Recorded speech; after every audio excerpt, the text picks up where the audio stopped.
Hit తోనే గోడకు కొట్టిన బంతిలా కంబ్యాక్ ఇచ్చారు కమల్ హాసన్. విక్రమ్ తర్వాత ఈయన జోరు చూస్తే కళ్ళు బైర్లు కమ్మాల్సిందే తెలుసా. ఒకటో రెండో కాదు, ఏకంగా 4 సినిమాలకు సైన్ చేసేశారు కమల్. అవి కూడా అల్లాటప్పా సినిమాలు కాదండి, చిన్న దర్శకులు కూడా కాదు. కమల్ కోసం సెన్సేషనల్ డైరెక్టర్స్ క్యూ కడుతున్నారు.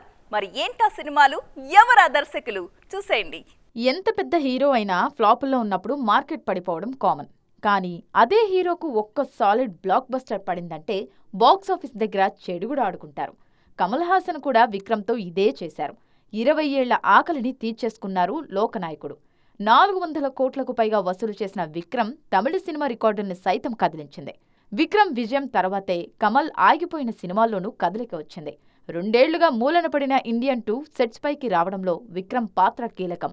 శంకర్ తెరకెక్కిస్తున్న ఈ చిత్రం 2024లోనే విడుదల కానుంది. ఇదిలా ఉంటే దీని తర్వాత కమల్ లైనప్ చూస్తే కళ్ళు తేలేయాల్సిందే. శంకర్ తర్వాత లైన్లో తునివు ఫేమ్ హెచ్ వినోద్, మణిరత్నం, లోకేష్ కనకరాజ్ ఉన్నారు. అజిత్తో నేర్కొండ పార్వై, వలిమై, తునివు సినిమాలు చేసిన వినోద్ దర్శకత్వంలో కమల్ ప్రస్తుతం సినిమా చేస్తున్నారు. ఈ సినిమా షూటింగ్ వేగంగా జరుగుతుంది. మరోవైపు మణిరత్నం దర్శకత్వంలో థగ్ లైఫ్ సినిమా చేస్తున్నారు. నాయకుడు తర్వాత ఈ కాంబినేషన్ రిపీట్ కానుండడంతో ఫ్యాన్స్ పండగ చేసుకుంటున్నారు. మణిరత్నం తర్వాత లోకేష్ కనకరాజ్ సినిమా ఉండబోతుంది. ప్రస్తుతం రజనీకాంత్ కోసం కథ సిద్ధం చేస్తున్న లోకేష్ ఆ తర్వాత విక్రమ్ సీక్వెల్ చేయనున్నారు. మొత్తానికి కమల్ దూకుడు చూస్తుంటే మరో 5 ఏళ్ల వరకు ఈయన డైరీ ఫుల్ అయినట్లే కనిపిస్తోంది.